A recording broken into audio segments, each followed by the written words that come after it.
పెట్టరేగిపోతున్న మట్టి మాఫియా, లక్షల్లో అక్రమ ఆదాయం. మామూళ్ల మత్తులో అధికారులు. నంద్యాల జిల్లా బండి ఆత్మకూరు మండలంలో మట్టి మాఫియా రోజు రోజుకు పేటరేగిపోతుంది. మండల పరిధిలోని రిజర్వ్ ఫారెస్టును అడ్డాగా చేసుకుని పగలు రాత్రి తేడా లేకుండా ప్రభుత్వ నిబంధనలకు విరుద్ధంగా ఎర్రమట్టిని అక్రమంగా తరలిస్తున్నారు. ఫారెస్ట్ ప్రాంతాల్లోకి ఎవరూ ప్రవేశించరాదనే స్పష్టమైన ఆదేశాలు ఉన్నప్పటికీ మట్టి మాఫియా మాత్రం యథేచ్ఛగా రిజర్వ్ ఫారెస్ట్లో తిరుగుతూ భారీ యంత్రాలతో మట్టిని తవ్వేస్తోంది.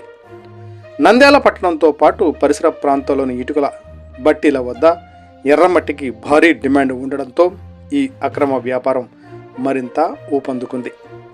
రోజు టిప్పర్ల కొద్దీ ఎర్రమట్టిని తరలిస్తూ మట్టి మాఫియా లక్షల రూపాయలు అక్రమ ఆదాయాన్ని గడిస్తున్నట్లు స్థానికులు ఆరోపిస్తున్నారు. ఈ అక్రమ దందాకు కొంతమంది అధికారులతో పాటు పలువురు రాజకీయ నాయకుల అండదండలు ఉన్నాయన్న విమర్శలు గుప్పుమంటున్నాయి. రిజర్వ్ ఫారెస్టులోకి సామాన్య ప్రజలు వెళ్లాలంటేనే భయపడే పరిస్థితుల్లో మట్టి మాఫియా మాత్రం నిర్భయంగా కార్యకలాపాలు సాగించడం పలు అనుమానాలకు తావిస్తోంది. ఇటీవల ఈ వ్యవహారం సోషల్ మీడియాలో వైరల్ కావడంతో ఫారెస్టు అధికారులు తూతూ మంత్రంగా తనిఖీలు చేపట్టినట్లు సమాచారం. అయితే అవి కేవలం చూపు దెబ్బలకే పరిమితమయ్యాయని స్థానికులు ఆరోపిస్తున్నారు.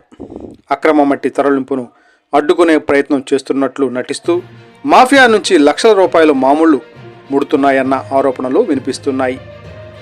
ప్రభుత్వ భూములు, రిజర్వ్ ఫారెస్టును నాశనం చేస్తూ జరుగుతున్న అక్రమ మట్టి దందాపై ఉన్నతాధికారులు, జిల్లా యంత్రాంగం కఠిన చర్యలు తీసుకుంటారా లేదా మామూళ్ల మత్తులోనే కళ్ళు మూసుకుంటారా అన్నది వేచి చూడాల్సిన పరిస్థితి నెలకొంది.